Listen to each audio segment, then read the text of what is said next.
Ito yung mga halaman na hiningi ko noon. Ito dati, siguro, ganyan.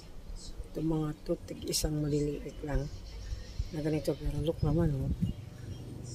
Nagsipag-ana ka na, lalo na to. Ayan, oh. Kakatuwa kasi na may halaman kang napapaglabangan. Cute niya. Nangangarap nga ako na magkaroon ng flowering plants. Isipin mo, yun ang sinasabi na may bintang. Wala akong bintang. Eh, tiyata mo, itanim ko na itanim. Hindi ako makabuhay.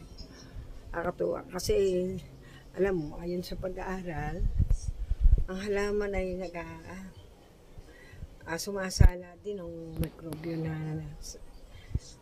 nagagaling sa hangin. Kaya masarap na may mga halaman tayo. Tapos nagiging medyo malamig ang paligid mo. Katulad dito.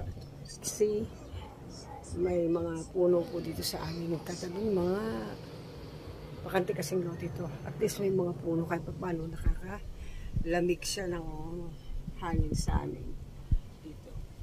Kaya salamat sa natural, sa mga plants.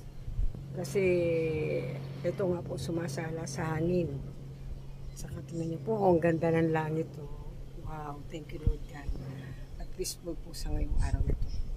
Hello po, maraming salamat.